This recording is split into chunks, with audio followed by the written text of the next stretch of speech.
Hello ladies and gentlemen, I am back with another game I played on Pokemon Online game. I've been in Spain for a couple of weeks, which is why it hasn't been coming more regularly, and also why I might not be able to remember about this game, because I played this game a couple of weeks ago. But I will do my best. Now I start there with an Eevee, and I bench my Ditto. The reason I don't bench my free Yamask is because I want to kill my Cofagrigus, as you can see from the previous games I played with Flareon, to get Pokemon in my discard to power up Flareon's Revenge attack. I'm using that deck with Flareon, where for a double colourless energy, it does something like 20 damage plus 10 for all the Pokemon in your discard. So really what I want to do is get a Ditto, then a Yamask, then a Cofagrigus, and that gets 3 Pokemon in my discard rather than 2. And that's why I didn't bench those Yamask there. Now you can see that my opponent starts off with an Eevee, so I'm wondering whether I'm going to be playing somewhat of a mirror match, or whether I'm going to be playing an Evolutions deck of another kind. And there are a lot of funky Evolution decks, Evolution decks I should say, out there, and they're all pretty fun. It really has given a lot of scope, if you will, for people to make quite inventive decks, and we saw Dylan Bryan do this at the World Championships in 2013. Now it was about a few days ago as I record this, but if you're listening at some time in the future, it might have been some while ago. So, he doesn't get much done, so I get my turn, and the first thing I'm going to do, of course, is transform that Ditto into a Yamask. Now I was hoping I'd draw a Ditto. I'm now going to bench those other Yamasks, because as much as I would like to have them evolving from Dittos, really here, he didn't do a huge amount on his turn. So I'm just going to play that N. You could argue that I shouldn't have played the N, but to be honest with you, it's one of those situations where I need it and I don't really want to be getting rid of supporters too early. Now I do hit another couple of Eevees there, which is wunderbar, so I'm hopefully being able to stream my Flareons, but the annoying thing is I miss an energy. So I'm not able to use Eevee Signs of Evolutions to start searching for my Flareons. That would be awesome. But I've got a Cofagrigus there that I can use next turn. So I'm feeling fairly I'm feeling fairly confident at this point. My only support was a Colress, but I've got all 5 bench spots filled up, so that's not going to be a huge problem. So he uses a Plasma Ball and he gets a Flareon, and that's pretty funky because it means I'm playing somewhat of a mirror match. Now, what I want to show you with this game, now that you can see it's a mirror match, I want to show you really the difference between different deck builds. I've put a lot of time and effort into my Flareon list and built what I believe is the best Flareon list I can muster, although my 4 Mewtwo slots are up for grabs. What he's done is something a little bit different. Now, he catches up my Yamask there and hits it for 20, which, as you're going to see here, is a wasted attack. My opponent obviously doesn't know the power of Cofagrigus. Now, I'm going to use an Ultra Ball to get rid of those 2, purely because he doesn't seem to be using tools, and my Aldino's not really doing anything. So I can get myself a Flareon, and when I kill my Cofagrigus, I can put my Flareon up there active. Now you can already see here, my opponent doesn't appear to have any Pokemon in his discard pile. His Flareon hit for very little damage, whereas I have got only my Aldino there for the minute, but I'm about to blow up that Cofagrigus and get 3 more in the discard. And then there's a potential here for me to get a Cofagrigus if I'm willing to waste some resources. So I get my double colourless on my Flareon there, which is pretty nice. It means I am going to be able to kill my Cofagrigus and get an attack off, which is lovely. And then I decide I am going to use that Ultra Ball. I'm going to get rid of a Yamask, because I'm not going to get another one on. I suppose I could, but it's getting to that stage of the game where really I'm attacking, so I'm going to be able to get 3 Cofagrigus out. I'm unlikely to be able to get all 4 out. So I can kill my Cofagrigus. I choose not, my Yamask, I choose not to get another Cofagrigus, and the reason for that is I've got a DCE in hand. I want to be really rolling with Flareon's turn after turn after turn. So, I've got my 2 Flareons, I've got my DCE on one, I've got my other DCE ready.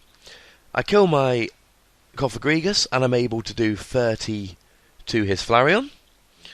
And then my Flareon will, I believe, be doing 60 damage, which unfortunately isn't quite going to be enough to finish off his Flareon.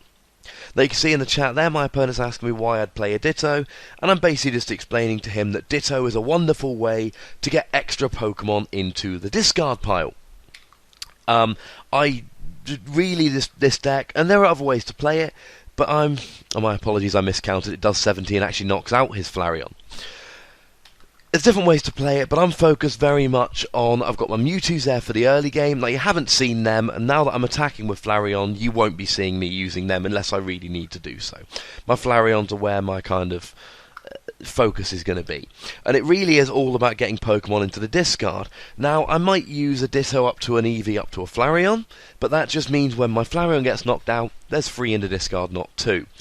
Now, ideally, what I really want it for is those Cofagrigus. Like I've said, if you can go Ditto, then evolve that into a Yamask, and then evolve that into a Cofagrigus, then that's really, really good, because you're going to be, admittedly, giving them a prize, but you're going to be chucking away 3 Pokemon into the discard pile, and that's really, really nice. Now, you can see my opponent is getting a second Flareon out right here, which is pretty darn good for him. And unfortunately, I draw my 3rd DCE.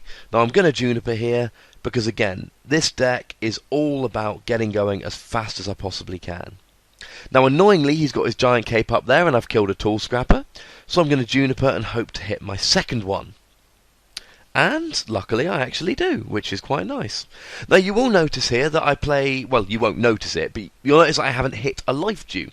Now, I do play Life Dew as my support, as my A-Spec trainer card for this deck, and the reason is I want to be able to put it on a Cofagrigus.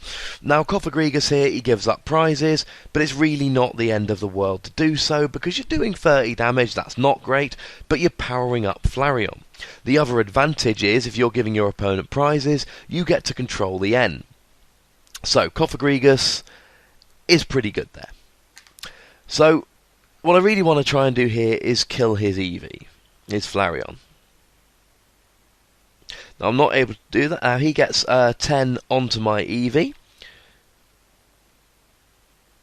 Sorry, he gets to do 90 to my Eevee, putting 10 onto himself, but I can just switch out to my other Flareon, which is all good. But as I was saying before, I haven't drawn my Life Dew yet, which is somewhat annoying, because quite frankly, Life Dew, it's a way to kill the Cofagrigus. I don't mind giving up that extra prize, but I'd rather not give up that extra prize. Sorry I didn't finish that thought a second ago, I'm still jet lagged, let's call it jet lag. So yeah, so I Juniper again, and I really want to hit a Life Dew and a Cofagrigus here.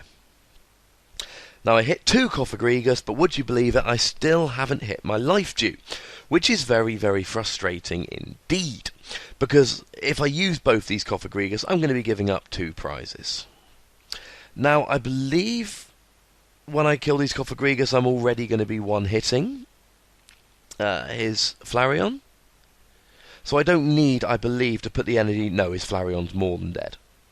But what I can do is kill his Flareon with the 6 feet under. Now, I am giving him another prize there, but, you know, these things happen.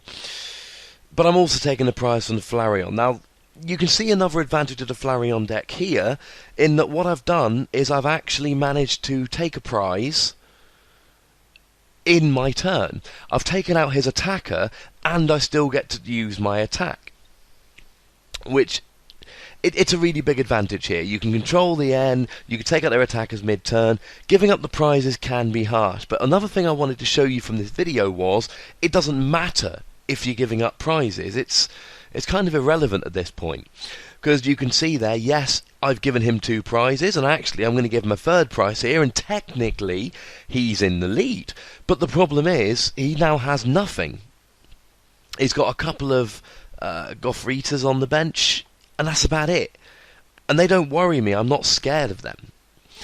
I've got my Flareon rolling, I've got 2 Flareons on the bench, and really here, there's basically no way I can lose this. He's got 2 prizes left, he's got 2 Pokemon left, and even if he benches another one, the game's going to be over fairly soon. So, like I said, one of the things I wanted to show you in this video was that giving up prize with Cofagrigus isn't necessarily a bad thing. He puts me to sleep but I wake up though, which is nice, because you can use it to really, in its best way, when it works perfectly, this deck really allows you to control the game. It allows you to choose when your opponent takes a prize, when you take a prize. It allows you to end them down to a very small number. You know, here I could potentially be ending me to 3 and him to 6, but as it is, I'm ending us both to 3. He's not getting an advantage despite me having a considerably better board position. And usually when one player's got a much better board position, the other player's going to get an advantage from men. And I wanted to show you here that he's got a Flareon list, and I've got a Flareon list, but you can see how you can, you know, really do them differently.